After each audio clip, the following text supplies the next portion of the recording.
Welcome back to Perfectly Holistic. Thank you so much for joining us today. My name is Pam Roussel, and I am the founder and CEO of Perfectly Holistic. And my passion is holistic health in cats. And I am so excited to have my friend back, Dr. Odette Suter, to talk about poop and the microbiome, which you got to show everybody your poop hat. I love your poop hat again. Yeah, of course. She's the best. The GI tract without the right attire. You just can't. No, I love it. I love it. So thank you guys for joining us today. This is really one of the, I think in a lot of cases, this is like one of the most important topics that we can cover, because if you don't have a healthy microbiome, you don't have health.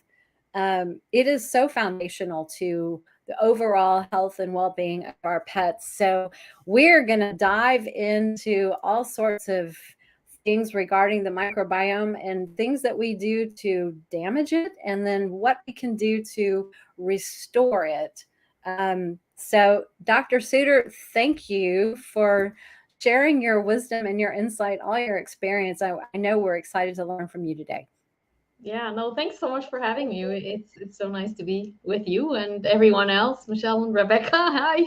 Yes. Drop those poop emojis in our comment box. I love it. Mm-hmm. Yeah. Well, I saw Michelle an hour ago. She's part of my group, and Rebecca as well. And awesome. I was just thinking, as you were introducing the subject, it does seem like, oh, and hi, Kristen. Also just saw her. It seems like the GI tract comes up over and over and over again. And there's so much to learn about it and to share and to understand. So I don't think we can really get too boring about it, because I talk about the gut a lot, the microbiome. I wear my poop hat all the time, and I'm like, people are going to get really bored. But I realize that it's so complex, and I think repeating it over and over again really helps to drive it in deeper, so that there's a greater understanding, and it basically becomes like breathing. You just do it automatically. You think about the gut automatically, you understand it automatically, how it works and all the parts that are kind of involved in it. So no, I think that's so true, because when you hear something one time, you may take away one or two little tidbits, but if you hear it again, you're going to remember a little bit more. And the more you hear it, like you said, the more it really starts to take root in our memory, and we embrace it. We can start implementing what we learn, and you just keep learning. It's like a layer, like you said. So I don't, go back and watch this 3 or 4 times, because you're not going to remember everything we said the first time. But the more you hear it, the more you can utilize what you learn. So, yeah. So where should we start? Like, there's so many things, but I think talk briefly about the most common ways we hurt the microbiome in terms of pets. What's the most common offenders to the microbiome that you have seen as a vet? Yeah, well, maybe we could even start with what is the microbiome for those who are maybe new and don't know what it is. That's a good place. So the microbiome is basically the assortment of microbes that live in and around us and with us, really. They live with us. I want to emphasize that, because we have this war on microbes going on, but they live with us and they help us and so on. So anyways, that's viruses, that's parasites, that's bacteria, fungi, different yeasts, so all of those microbes live in and around us. And there's a microbiome that's specific to the skin, and probably in different areas of the skin it might be different. So armpits for humans, we probably have a different microbiome there than we do have on the rest of the arms, for example. So it changes depending on location. And same in the mouth, there's a microbiome in the mouth, and it also varies from area to area. Nose, sinuses, eyes, the ears, lungs, bladder, obviously the gastrointestinal tract, and that's what we're talking about today. But in humans, there's even a microbiome in the brain. So we humans even have microbes in the brain. And they're only, I think there's one other ape kind, I think, that has microbes in the brain, but otherwise we're sort of the only ones. And if you look at it, we have a very developed brain, we have a very big brain compared to other mammals, and we have the ability to reason and think logically, hopefully. Yeah. Have common sense. Most cases. Yeah. So, it's probably the microbes that are contributing to that. So I need to do a little more research in that but it's really interesting. We always think that everything is sterile, but it's not sterile. We're not sterile. We shouldn't be sterile. Our animals and us, if we are sterile, we don't survive, basically. Yeah. And in again, in humans, I don't know about the research in animals, but they found that I think it's immune cells that drag microbes from the gut biome of mom and drag it through the blood into the placenta and into the fluid, the amniotic fluid that the baby is in. And so the infant, the babies or the embryos, they're already getting microbes before they're even born. And those microbes are dragged in through the umbilical cord, so it's really quite fascinating how all of this works. And so, when I talk about the microbiome, I always want to inspire some awe as far as what they do and how numerous they are and how they're keeping everybody, healthy and alive. Because again, we need to make friends with them and not be constantly fighting them and destroying them, because we've already diminished the diversity of microbes in the US by 50%. So diversity means how many different species of microbes do we have. So we've already decreased them to half. So there's an extinction of microbes happening. We talk about extinction of birds and insects and different animal species, but we also have an extinction basically of microbes, which given that microbes were here way before we were, we should probably keep them, because they actually made us who we are now. And we have little microbes in every single cell of the body, and we call those mitochondria. Those are ancient microbes that got included into all of our cells to make energy. So we definitely need microbes. So if you guys have any sort of disinfectant things, I have a small bottle of Clorox as well, just in case I ever need it, which I rarely do. I think the thing is about 10 years old. Right. And I'm not even halfway through, but just on a regular basis, don't work with the microbe, create diversity, because they will actually help contain each other, basically. And that's what's so important in the microbiome of our gut too, is it's not so much about pathogenic microbes and non-pathogenic microbes, or good or bad. It's more, are there some that are just overgrown versus others not so much? And there was an experiment that was done with a food that was fermented, and they found that by leaving that food out in at room temperature, the fermentation that was already present was actually keeping microbes at bay. So I think they measured salmonella content or E. coli content. I can't remember, one of those. They found that as time went on, as they left that food out, there were actually less and less of these pathogenic microbes in the food. So basically, if we have a lot of different microbes, and yes, there are some that tend to be a little more pathogenic, but that's when they're in higher numbers. Like if you have one salmonella bacterium, you're not going to die. You're probably not even going to notice. Right. If you have 10,000 or 1,000,000 or whatever, then you're going to have more of a problem. So anyways, it's really a matter of numbers and balance. And in the microbiome, we have somewhere between 300 and 1,000 different species of microbes. So a lot of them, whereas in probiotics, there's, well, if you're lucky, you have 10 microbes, Right. microbial species, just to give you a comparison. And there are, trillions of microbes. And I have some numbers here. If you were to actually arrange all the microbes in a row, it would go around the planet 2.5 times. Wow. Or they would reach. And another fascinating number is obviously the comparison to the number of cells that we have in the body. So there are 10 times more microbes than there are cells. Mm. And then from a genetic perspective, they also outnumber the body by a factor of 150. Wow. I mean, let that sink in, because, that then begs the question, who's running the show here? Right? So yeah, it's really important that we kind of have a bit of a broader perspective and step away from just like, oh yeah, there's a little microbe, let me go kill it. And, we have to kind of look at the bigger picture.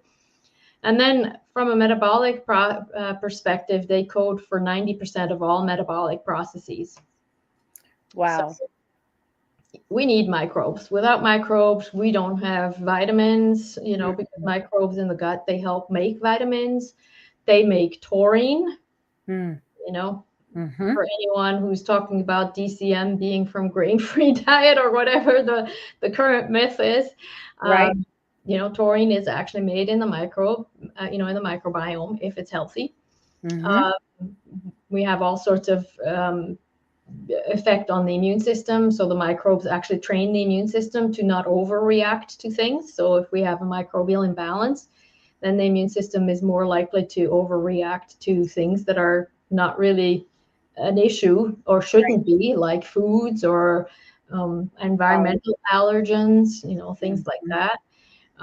They help with maturation of the brain. A very interesting study that was done in humans found that microbes, if the microbiome wasn't present at in a balanced way before they reached 5 years of age, their brain development would never actually reach its full potential. Wow. And, if you're past like a certain point in the brain development, they weren't able to catch up, even if they had a better microbiome after that. So that's why it's so important, to start puppies. Yes. On a, with a good microbiome, because we see so many animals that have behavioral issues, and that may be due to the brain never developing properly because they never had a good microbiome to start with. And, getting to the point or the question that you had about what damages the microbiome, well, antibiotics, puppies sometimes get diarrhea or have giardia. What do veterinarians prescribe? Metronidazole. Metronidazole pretty much decimates the microbiome, and it takes forever for it to recover, if it ever does. Antibiotics, antiparasitic drugs, that includes preventatives as well. Obviously, in certain areas of the country, you sort of have to, do some prevention because there's just a really high load of heartworm present. So sometimes you have to. And then, vaccines can potentially contribute to that as well, just because they alter the immune system. They change response to certain proteins. They create a bit of an autoimmune sort of reaction in the body, which also affects the gut, and then indirectly then the microbiome itself as well, because the living environment for the microbiome becomes a little more unpleasant, I guess. It's like going to a hotel, like a sleazy hotel with moldy carpets and other gross stuff, and you're like, I think I'm not going to touch anything, Right. What else? Well, obviously, whatever we spray around in and around the house. So, if you're using a lot of disinfectant solutions in the house, well, guess what's going to happen? The dogs or cats are going to lay on it, and then they're going to lick themselves, and then it gets into the body that way. Same with everything that's being sprayed around, pesticides, Roundup, herbicides, things Yes. like that. A lot of them have antimicrobial action, especially glyphosate. And glyphosate is everywhere. It's in the water, it's in the Horrible. air, it's in the soil, it's in the food. It's pretty much everywhere. And then what else? I had another thought. Oh yeah, food, obviously. Food will also influence the microbiome, because the microbes in the gut, they also have to feed off of something. So if you're feeding them something that is not very healthy for them, they will also not survive all that well. And depending on what kind of food you feed, you're going to have certain microbes that will, increase in numbers and others decrease in numbers. Because something we need to take into consideration is that the microbiome is very adaptable. So it adapts to whatever is happening. So it will adapt to different diets. And that may be a good thing or not so good thing. It will adapt to, environmental chemicals and such. So you will have some that will die and some will overgrow, because that's how adaptation sort of works. Yep. And then one thing that, most everybody doesn't really think of is electromagnetic frequencies or pollution. Because all of these microbes and cells and everything really communicates with one another. And if you have a different type of frequency that, comes in, basically, it will start to resonate with the energy of the body, and that communication of the body and all the cells, the neurons, the microbes, etc. And so if that resonance is not really good, it's kind of like having static in the line. You're listening to the radio, and then you just hear like sound. Yep. So then, if somebody were to talk and the radio is really loud, you can't really hear what the other person is saying. So it's the same thing with microbes and the cells and the whole communication system. If they're static in the line and a loud noise, then they can't really communicate with each other, and then everybody does whatever they think they should do. Like, for example, you say something and I hear something and I do something completely different than what you thought. So It's like there's complete lack of communication, and that obviously doesn't work if you have a gazillion microbes and a gazillion cells. If there's a lack of communication, how can that entity of an animal's body be able to function? It just doesn't work that way. Yeah. Correct. So those are some of the things. Yeah, and it's so hard. We have to be realistic. We can't live in a bubble, like you said. We can't live in a sterile environment. We can't avoid air pollution. We can't avoid glyphosate. But there's a lot of things that we can do to minimize and support the body to help detox a lot of that stuff out of the system, so that it doesn't take root and lay the foundation for bad health, and damaging the microbiome over a long period of time. So, there's just a lot. You gave so many great examples of how much influence, like negative influence, there is that hurts the microbiome on so many levels. So like when you see a cat or a dog that comes to you with severe health issues of some kind, what is like the first step? Obviously, you're always thinking a holistic approach because that's how you think. But what are some of the things that pet parents can do to identify kind of where their starting point is? Yeah, so diet is definitely one of the foundations. You have to sort of make sure that you're feeding a diet that is more species appropriate. And I know that for cats, that can always be a little more challenging, because, well, cats, they have their own, like, I'm not going to do what you tell me to do. Forget it. I'm going to Has to start. be their idea. Yeah, it's so true. So they're a little bit more temperamental that way. But certainly diet, you want to provide a diet that's anti-inflammatory, that will support the gut, the housing as well, the gut lining, so that it's not leaky, and not all inflamed, because that will also help the microbiome to flourish better. So definitely feeding a better diet, adding a little bit of enzymes to the food can also be helpful, because when food is not digested properly, it can also cause more challenges for the microbiome, because it causes, rotting and fermenting and nasty things that then come out smelling out the rear end. Yes. Yes. So definitely diet is one step. And then I usually run a fecal test for microbes. I mean, the animal biome test is what I usually run, but I will also check for parasites, to see what's going on, because if there are parasites that need to be eliminated, I'd want to do that first before I work on on testing the microbiome, because it will affect the microbiome. And other, going back to what affects the microbiome, it's not just antibiotics, and steroids can affect it too, and non-steroidal anti-inflammatories as well.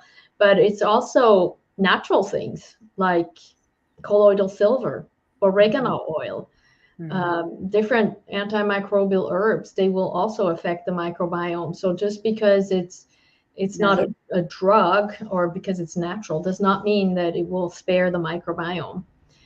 So we have to kind of keep that in mind. So definitely assessing the situation would be kind of my first step. What is the diet like? What can we improve there to make it more, make the body more habitable for the microbes? And then what's going on with the microbes? Is there overgrowth? Is there deficiency? What's going on there? And again, the biome test gives me a good assessment. It doesn't test for everything, because it only tests for a certain number of microbes. Right. So we just don't have that capability. Well, I mean, we do to some degree, but not. It's really expensive. So all these machines for testing are quite, significant investment. So that would be kind of where I would start. And then if I have any suspicion that there's some hormonal imbalances as well, I will start addressing those as well. What about doing like a hair tissue mineral analysis? Was that something that would be considered based on specific symptoms or disease state that you see? Would that be helpful? Yeah, certainly. I don't usually start with that, because if the gut isn't healthy, no matter what you put in the system to try to fix the mineral imbalances and that sort of thing, you're not really going to get as much benefit, because these minerals have to go through the gut, these nutrients, and if the gut isn't healthy enough, it won't be able to utilize them as well. So you may actually be wasting money on something, and also money on supplements, because if the supplements just go in and right back out the rear end, it's just expensive poop. Right. So I want to make sure that the utilization part in the middle is kind of fixed. Yeah.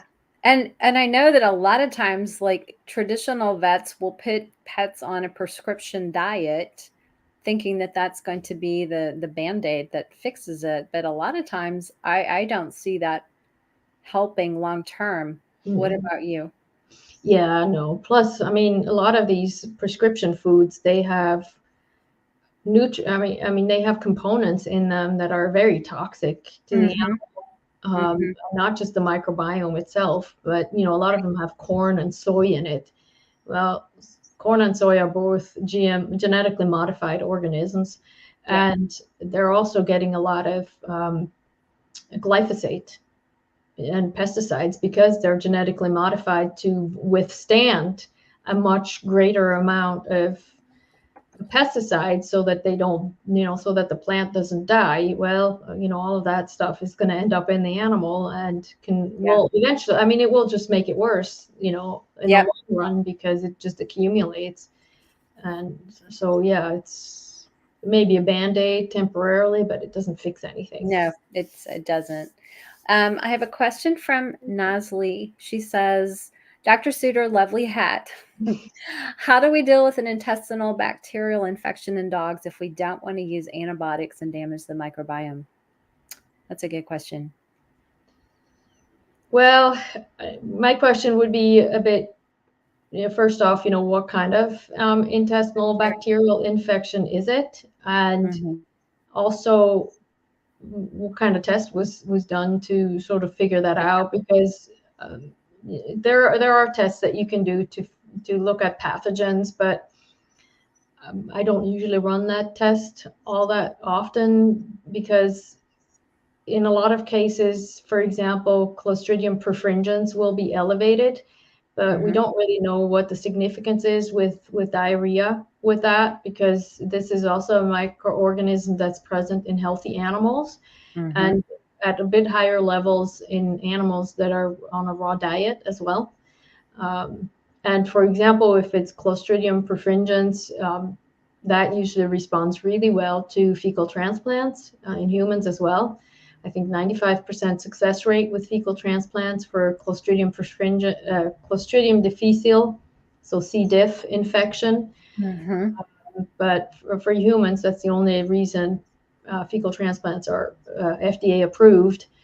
And you already had to go through a bunch of antibiotics before they even allow you to do a fecal transplant. So you have to be half dead before they will allow you to use a treatment that's 95% effective. But anyway. Thankfully, we don't have to do that in veterinary medicine. No, You can go get a fecal transplant. Yeah, I was thinking about that this morning. I'm like, as veterinarians, we're really lucky that we can do pretty much whatever we want. I mean, obviously within, reason and what's safe for the animal. Hopefully. Not everything is. But we don't have these restrictions like in the human field where you can basically lose your license if you don't do certain things the way the AMA tells you to do it. So right, we're quite lucky. But yeah, I would look into microbiome, fecal transplant, for example. But it depends on what microbe it is. But certainly, yeah, it's not necessary to use antibiotics. Right. Or if you do use antibiotics just to kind of clear it out, then make sure that after you do the antibiotics that you do a fecal transplant to repopulate with the microbes that should be there. Correct. So let's talk about some specific ways that you have helped pets. Maybe you have a case study or two that you could share that talks about how you took like a really sick pet who had a lot of microbiome issues and what kind of things did you do to help turn that around? Was there a process? Was there specific things that like in your toolkit that you tend to go to? And where would somebody start? Yeah, so I would start with a little bit of testing first. If let's say they've had IBD for a while, that type of thing, I will start with some, evaluating the diet, obviously. And then I will start with doing some testing. Are there food sensitivities? Are there parasites? Is there a microbial imbalance? And I would, depending on whether blood work was run or not, I will also do that, just a general panel, just to see what may be going on underneath. And then I will also look at hormones, thyroid hormones and adrenal hormones, because I find that a lot of dogs that have IBD type of issues, recurrent vomiting and diarrhea, that oftentimes they will have low adrenal hormones. So they're kind of heading towards Addison's disease. So that's definitely something I do check out as well, because I find that more animals have hormonal issues these days, because hormone glands are fatty tissue, and fatty tissue is where a lot of toxins will accumulate, because a lot of toxins in the environment are fat soluble, so they accumulate in fatty tissue, and so they will definitely damage the function of these cells, of the hormone glands as well. So I will look at that. Obviously, the microbiome. Did I say that already? I can't remember. So food sensitivity, microbiome, regular blood work, if it hasn't been done, and then hormones, depending, Yeah. And then parasites, parasite testing. So the idea is to look for the root cause. And then address the root cause. So depending on what testing or whatever, symptoms that you're looking at that kind of make you go, I really think it might be this. Let's do this particular test. let's rule something out, rule something in, and then that really kind of determines where you go next, right? Yeah. Yeah. And I tend to do multiple tests all at the same time so that I really have a good overview of everything that's going on, because then I can create a better plan of action. Right. If hormones are not a problem, then I don't need to worry about that. If there's no food sensitivity, then I don't have to worry about what kind of protein they can have or what kind of fish oil I can give them, or omega-3s. So that kind of helps me figure out a little bit better, what I can and can't do. And then in the first visit, I will usually also send them home with enzymes. And usually I go for the plant-based enzymes, just because if they do have a food sensitivity, and I give them a pork pancreatic enzyme, for example, which would be a better one, because, they, they're carnivores, and pancreatin from pancreas or pancreatic enzymes would be a better choice for that than plant-based. But if I don't know if they have a pork sensitivity, I'm not going to put them on that. So generally in the first visit, I'm not going to rattle the boat. I'm going to just get my assessment done with the testing, but start them out with a little bit of enzymes, just so that they can digest their food a little bit better. And then I also use Ion Gut, which is a liquid carbon-based, dirt-based supplement that helps with communication. It helps to restore communication between the microbes and also within the cells. So it's a communication molecule that helps with communication. And then it also helps to reconnect the cells of the gut lining so that they don't leak. So that's what I usually send them home with. And then I wait for the test results. So if I don't know if they have food sensitivities, I will not change their diet. I may say, well, you could add a little bit of vegetables or something, a little bit of fresh food, but I will not make any big changes, because if I take a dog from kibble and put it on a raw food that's, let's just say beef, but they have a sensitivity to beef, then that's not the right food, and I could potentially make it worse. So I try to go very slowly and move in a deliberate fashion, so that we can increase, quality of life and decrease symptoms, and not have this constant like up and down roller coaster thing going on, because I find that really stressful for myself. Because No, it all the is. phone calls and the emails, I'm like, it's not working. That's right. Michelle has a question. She says, my dog has SIBO, which is small intestine bacterial overgrowth, if you guys aren't familiar with that.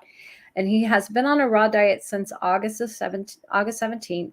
The detox from 2 years of kibble has been rough. He was doing well, but now he hasn't eaten in 2 days. I'm not sure what to do. Talk about SIBO for a second, and dogs who are transitioning from kibble to raw food, and how, just your insights on that, because that's a very good question. So in a really healthy dog, we have good microbial balance. And so if you're changing from one food to another food, they should not have symptoms. They should be just fine. So a healthy dog will not have any issues with any transition of food. If you have a dog who has issues transitioning from one protein to another, so for example, if within the same brand, you have one protein and then you switch it to another protein and they have a problem with that, then there's something going on that needs to be addressed. So those would be kind of smaller little red flags that come up, that something is off. So if you have a hard time with that, it means that there's something going on in the microbiome in the gut that has gone array. And the thing is that maybe on the kibble, the animal was doing pretty okay, because the microbiome was adjusted to that kibble.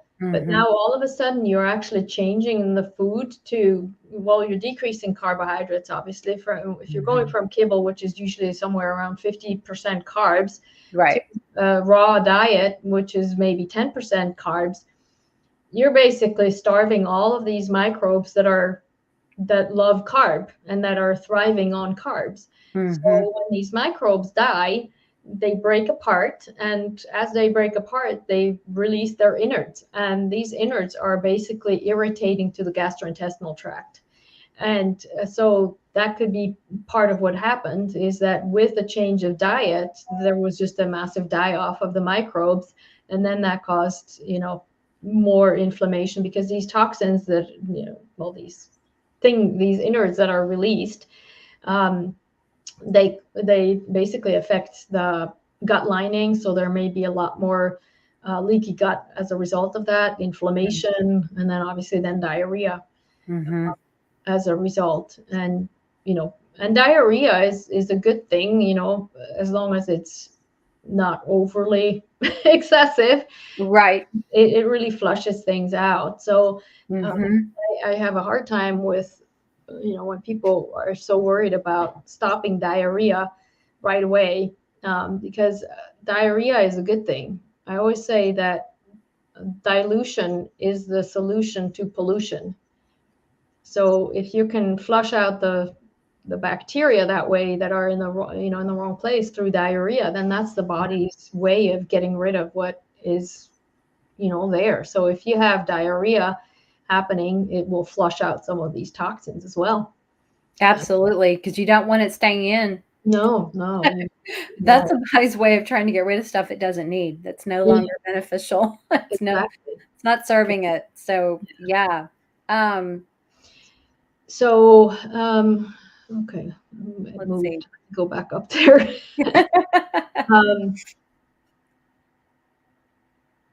Yeah, so I don't know what detox from kibble really means, because I do see comments saying that I switched my animal from this to that, and my animal has been detoxing for a year. I'm like, and by detoxing they mean like the skin breaking out, diarrhea, God knows, ears infected, and all of that. And I'm like, well, that's not detoxing.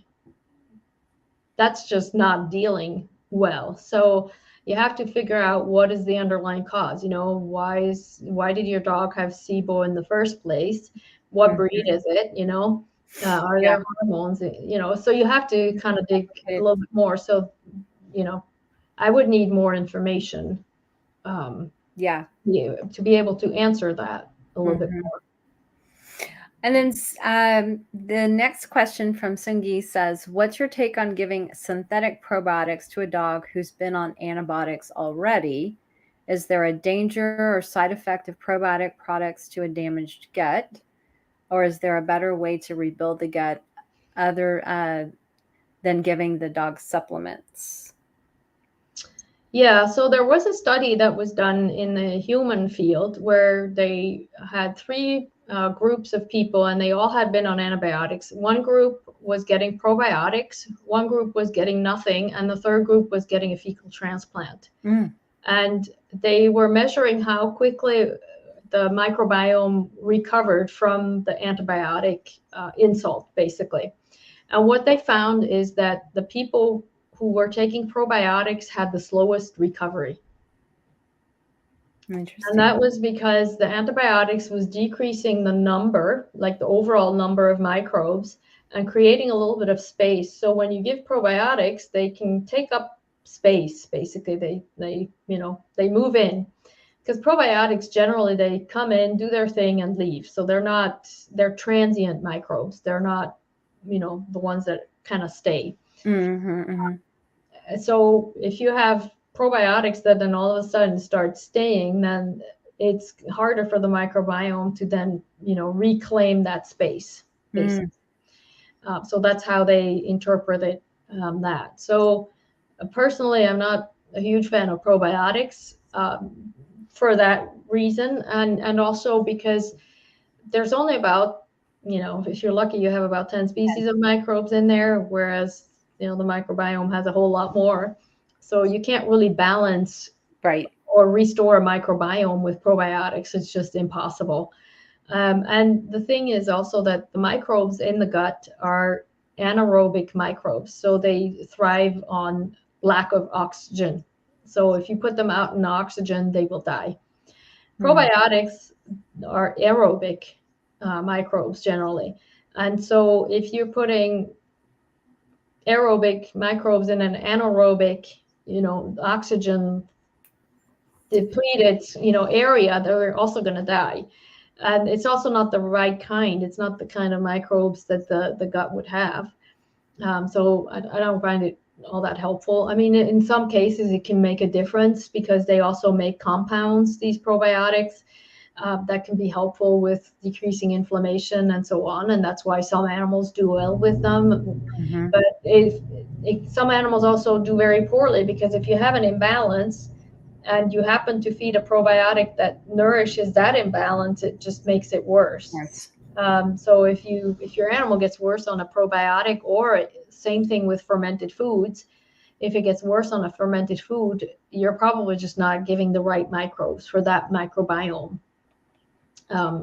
Makes sense. So yeah, so I usually go for the fecal transplant, because why waste money on probiotics who are not really going to give you all that, all these benefits. Mm-hmm. Mm-hmm. And then Isadora says, I'm unclear what the connection is between hormones, with hormones and the GI biome. Can you explain a little bit more? Yeah, so the the GI tract is where 70 to 80% of the immune system is housed, Mm-hmm. which makes sense because, food and what we ingest is the least sterile. So there's a lot of immune mechanisms that are happening to keep things working properly. So the hormones are very much engaged in immune function. So if you have deficiency in different types of hormones, especially cortisol, you will have immune imbalances. So if you have too little cortisol, it creates an immune imbalance. If you have too much cortisol, it basically suppresses the immune system. And in a lot of animals that I see nowadays, they have too little cortisol. Mm. So that's how then, as a result, the immune system in the GI tract is not working all that well, because cortisol is basically the foot on the brakes. If you're putting too much, on the brake, then it stops. If you take it off, it goes too fast. So if there's not enough cortisol, foot on the brake, then the immune system sort of kind of goes crazy, Mm-hmm. a little uncontrolled. And that's what can then end up in more inflammatory conditions, dysregulation of the immune system, which can be autoimmune diseases, allergies, and also cancer. And this dysregulation will also affect the gastrointestinal tract and cause more inflammation in that neighborhood, where the immune system is just going to start attacking things randomly and saying, oh, this is not good, and I don't like that either. So when we have hormone imbalance, then that will affect the GI tract, will cause more inflammation, and the microbiome also doesn't like to have too much inflammation present either. Again, back to the hotel, the sleazy, slimy, nasty, moldy hotel room. So that's kind of the connection. So if we have a lot of adrenal insufficiency and also thyroid issues, that can all affect the gastrointestinal tract as well. Mm. So that would be kind of the connection there. Yeah, because the hormones are that's part of the communication system for regulating the body system and regulating the digestive tract. And if those hormones, like you said, are out of balance or very, very low, the body's not getting enough of that, then it kind of throws the whole system. It's like putting a wrench in the system. Everything just kind of stops, and it doesn't work as well. So yeah, that makes a lot of sense. Okay, you have another comment here from, let's see. Okay, what plant-based enzymes do you recommend? And would this be given daily for life or intermittently? I know. So basically, should enzymes be started due to aging? That's another good question. Yeah, I usually put my puppy patients on enzymes for sure, because when they in the wild, what would happen is mom would go out, she would go chase something, eat it, and so it would be pre-digested in the stomach of mom, and then she comes back to the den and then regurgitates it, and plop, there it is, pre-digested mess. And the puppies eat that. So it helps the puppies digest the food. So because we don't really have that in our civilized world, it really can be helpful to add some enzymes to puppy food. And then any animal that has GI issues, I recommend giving enzymes because it can really help. And then as they get older, even without GI issues, I do recommend it. And the thing is too that enzymes come from the pancreas, and there's also other places that make some digestive components to help break down food, but it also comes from the food itself. And the fresher the food is, the more enzymes it will have. So if you have a dog or cat who goes out and hunts, they will get plenty of enzymes from that animal that they found, basically. So they get a lot of enzymes that way. When we process food, even just freezing food or freeze drying food or cooking food, for sure, we destroy a lot of the enzymes in the process. And so the food is then already deficient, with lacking enzymes, basically. So it can be helpful to add a little bit of enzymes. Plant-based enzymes, I usually use RxZyme, but there are plenty of them out there. I just recommend only like an enzyme-only product because a lot of them will have enzymes and probiotics mixed in together. So I prefer keeping those separate if you feel like you have to give some probiotics. Okay, so Rebecca says, so if a dog was kibble fed, she says you would do testing before moving to a fresh diet versus moving to a fresh diet and then testing. What if like they weren't, what if they were introducing like a totally different protein that they hadn't been eating? That would probably be, you probably wouldn't be having food sensitivity to something that they haven't eaten before, correct? Or am I wrong on that? Well, it depends a little bit, but I mean, there are dogs who have never been on fish oil, but then if you look at what they had as puppies, they had fish oil. So, there could be a sensitivity there, nevertheless. And contamination, foods that we, commercially prepared foods, they are prepared in a facility where other food is prepared as well. And so there can be some cross contamination happening. And I mean, we see that on packaging, where it says, Labeled. Processing facility with nuts, that sort of thing. So we definitely have some of that contamination happening as well. But I've done that in the past when finances were a bit of an issue as far as food sensitivity testing. I would just try to put them on a novel protein.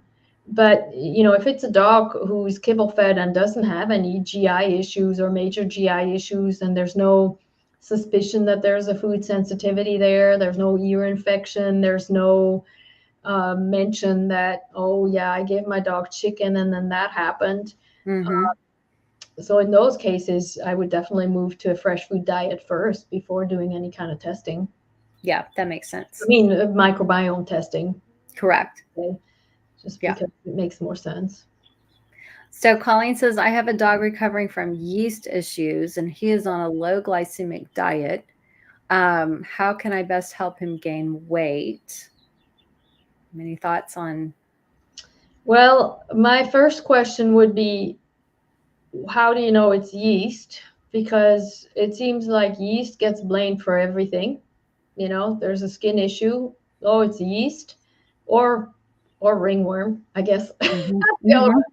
Or if they have any sort of GI issues, it's yeast. If they lick their paws and have a little bit of redness going on, it's yeast. It's yeast. And I don't find that to be accurate at all. And unfortunately, because that myth is out there and no testing is being done, oftentimes these animals will be on a yeast protocol for like a year with no improvement, whereas it could have been fixed faster if actual testing was done.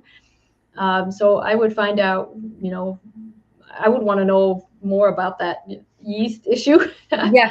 Yeah. I don't, no offense, it's just Mhm. it's a myth that's just out there, and it drives me insane. I'm like, oh my God, if I hear it again. No, it makes Get sense. on my soapbox with that, Yeah. because without looking at whatever is going on under the microscope, you have no way of knowing whether it's yeast or not. Yep. So many times I have people come in, oh, my dog has a yeast infection. I look under the microscope and it's a bacterium, Mhm. which would be a completely different, approach, Treatment. if you were to treat it topically. Exactly. Anyways, but then the second question about how to help gain weight, my question would be, is the dog really underweight? Because we have such a view of animals being chubby, and that's kind of the normal kind of Mhm. people.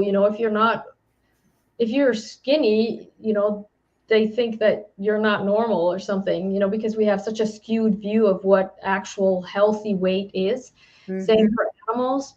So I would be wondering if the animal really needs to gain weight. That would be my question, because so many times I see animals that come, to my practice, and I tell them your dog is overweight, and they're like, yeah, but everybody's telling me he's too skinny. I'm like, no, he's still overweight.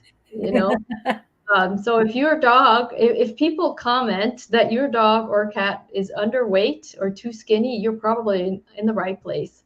Yeah. Uh, Obviously, there is such a thing as Extreme. too thin, obviously. I'm not saying that. And I don't know, Colleen, what your dog looks like. But my question would be, is there really a need for weight gain? Mhm.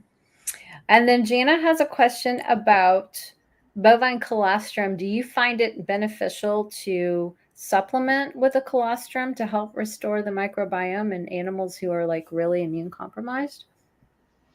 Or is it case by case specific? I mean, I will give colostrum to puppies, again, to just help support the immune system. Mm-hmm. But generally, I don't really provide a lot of colostrum to my adult Yeah. patients. I usually just do fecal transplants and go right to the source. Yep. I'm not one to fuss around. I'm very direct. I go right I don't beat around the bush. Yeah. That's You don't why take the long road. You go straight to the destination. that's why I'm a really bad storyteller as well, because I'm like, okay, this happened and then that resulted from it, whereas somebody else would kind of make some nice little picture around it. And I'm like, I can't. Right. So, Nazli says, do you find the fecal transplant capsules from Animal Biome helpful in solving gut problems in dogs? So the capsules versus rectal. I guess it would depend, right? If you don't see really a good benefit or a change, then go with the rectal. Yeah, I mean, I don't think we know enough about Yeah, that, because I've seen good results with rectal and capsules. capsules. And we can never go back and then do the other to see if we had the same benefit. Mm-hmm. With the capsules go into the small intestine, which Mm-hmm. is basically where we usually want to restore the microbiome. Whereas the rectal transplant, it goes into the colon, which is a Mm-hmm. different type of microbiome in there, but we still have good results. And so the question is really, is it just the microbes, or is it also the compounds that the microbes make that help with the restoration of things? But yeah, I definitely find the capsules from Animal Biome helpful. Personally, I prefer the raw fed capsules, from raw fed donors. Yeah. But the thing is that we live in an environment that's so polluted that I have found it to be more difficult now to restore a microbiome. When I first started doing fecal transplants about 8 years ago, I would do one fecal transplant, and most of the problems were resolved. Nowadays, I have to do multiple fecal transplants, oral or rectal, and oftentimes, if it's really bad, if the biome results are really bad, I will do a rectal transplant and then add oral capsules, send them home with that.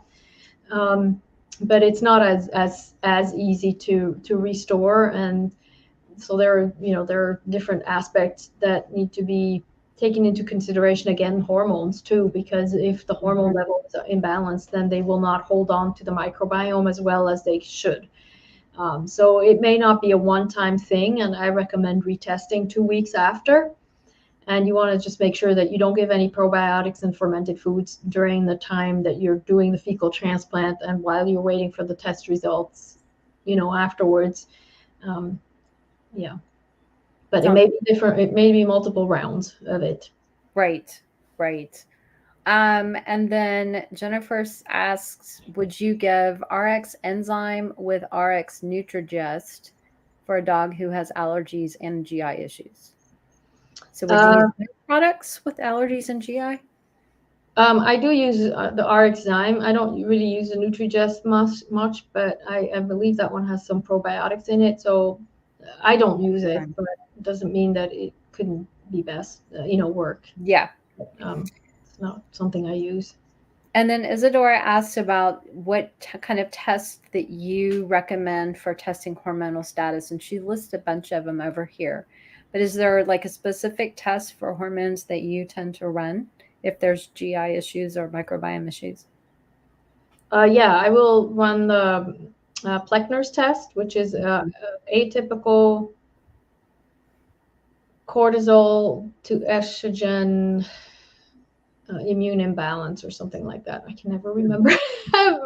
But it's basically where it tests, relationship between hormones and immune system. So that would be cortisol, IgG, IgM, IgA, estrogen, T4 and T3. But I do also like, if I have suspicions of hormonal involvement, I also like to run a full thyroid panel that also includes TSH and autoimmune antibodies to the thyroid and the thyroid hormones. And I usually send it to Hemopet or Michigan State. They run full panels. Oh, cool. Can anybody send it, or do you have to be a vet to send that off to Michigan State or Hemopet, or can anybody just get their vet to draw those and send them off? Yeah, for Hemopet, you can do that. And National Veterinary Diagnostic Services, I'm not sure if they will let you do that if you're not a vet. Yeah. But Hemopet, definitely, you can ask for a serum sample and then send it in yourself. Perfect. Yeah. And then one final question before we wrap up here. Isadora says, do you recommend giving dogs raw fermented goat milk or kefir? And if so, how often, depending if they're able to tolerate it? Do you find that beneficial? Yeah, I mean, if they're tolerating it well, giving some fermented foods here and there is a good thing. I also highly recommend going out in nature, letting them roll around in the dirt and get microbes that way, because that's how they get microbes as well. Yep. So definitely, yeah. Yeah, I mean, you probably did this when you were kids. Like, we were out in the dirt, playing in the dirt, building, stuff and playing with toys and all that. And these days, I don't see kids outside playing in the dirt. It's really sad. Yeah, they're all on their devices. They're not outside playing, like getting dirty. So there's something to be said for that, because I have a really strong immune system, and I was outside a lot as a kid, and I'm outside a lot now, working in a garden and in the yard and all of that. So I get dirt all over me. So I just think of it as helping my microbiome on some level. Yeah. And then Pleckner's, Isadora, yes, that is how you spell Pleckner's. Yeah, with an apostrophe S. And he has a really good book, Dr. Pleckner. It's called Pets at Risk. So I highly recommend reading that. You can get it on Amazon. And then one other person says, do we have to draw a whole vial of blood for CKD testing? You're the expert on that. Do they need a whole vial?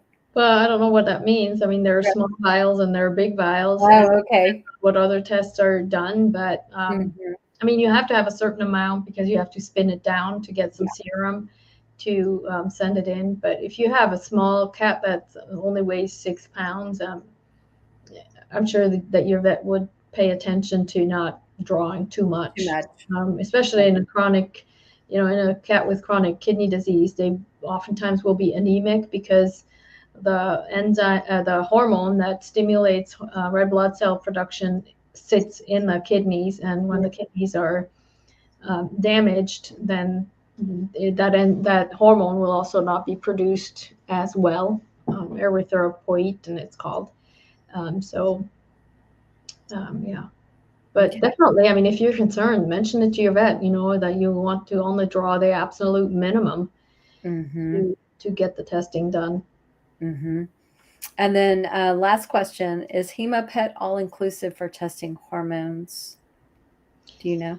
Well, they test thyroid hormones. They don't test other hormones that I'm aware of. Yeah, but you would just have to ask. Yeah, they also do full blood work. They also run titers. So they're really good for titer testing as well. Yep. Okay. Well, I want to be respectful of your time. It has been a very informative, educational hour. I hope everybody gains some good little tidbits, good nuggets of information on ways that you can help your pets improve their microbiome if you're struggling. We talked about some great tests that you can have your vet run, things to look for, things to consider. And gosh, is there any final thoughts that you want before we wrap up? Any last words? Last words. There's also the obesity, weight, overweight sort of pet awareness. Well, the day was yesterday, but it's still ongoing. So that's definitely a big, component that will also affect how well an animal works. So true. So true. Plug for that. Yes. Well, awesome. Well, thank you so much. It's been great learning from you once again, and I totally appreciate your insight and your experience and your knowledge. And thank you so much for sharing all of that with us today. So until next time, thank you and bless you. Thank you so much. Have a great rest of your day. Great Thank question. you all so much. Absolutely. Thank you guys for coming. Bye. Bye-bye.